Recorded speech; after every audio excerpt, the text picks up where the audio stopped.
I was 4 foot something. I mumbled when I spoke. I wore a sort of woman's black velvet cape. People always say to me, "For such a small school, it seems like there are so many of you." We burn very brightly. Please don't ever stop. Now, when I sat where you are, sitting right now, I had so many dreams of where I wanted to go, who I wanted to be, and what I wanted to do. Theater companies I wanted to start with classmates, movies I wanted to be in, directors I wanted to work with, stories I needed to tell. It might take a little time, I thought, but it would happen. When I sat, what I didn't want to think about is where I would be tomorrow.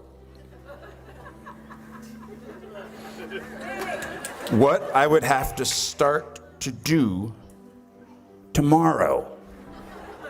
And I moved up to the street, to my loft, and I still didn't have heat.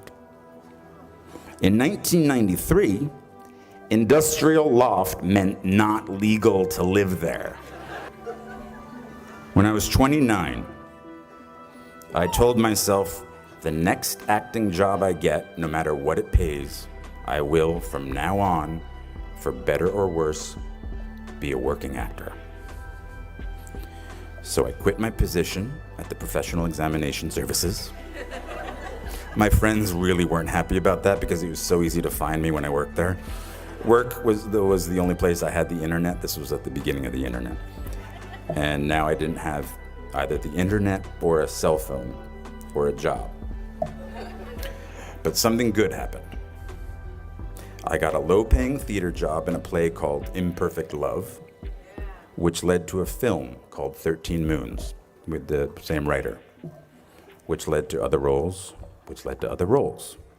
And I've worked as an actor ever since. At 29, walking away from data processing, I was terrified. 10 years in a place without heat, 6 years at a job I felt stuck in. Maybe I was afraid of change. Are you? My parents didn't have much money, but they struggled to send me to the best schools. And one of the most important things they did for me, and graduates, maybe you don't want to hear this, is that once I graduated, I was on my own. Financially, it was my turn. And at very long last, I was in the company of the actors and writers and directors I'd sought out that first year, that first day after school. I am by their sides. Raise the rest of your life to meet you. Don't search for defining moments because they will never come. You just get a bit derailed. But soon something starts to happen. Trust me. A rhythm sets in. Just like it did after your first few days here. Just try not to wait until, like me, you're 29 before you find it. And if you are, that's fine too. Some of us never find it. But you will. I promise you. You are already here. That's such an enormous step all its own. You'll find your rhythm or continue the one you have already found.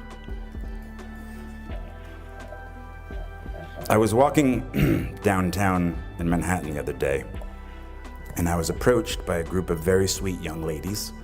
Now, I tell this story because the world might say you are not allowed to yet. I waited a long time out in the world before I gave myself permission to fail. Please, don't even bother asking. Don't bother telling the world you are ready. Show it. Do it. What did Beckett say? Ever tried, ever failed, no matter. Try again, fail better.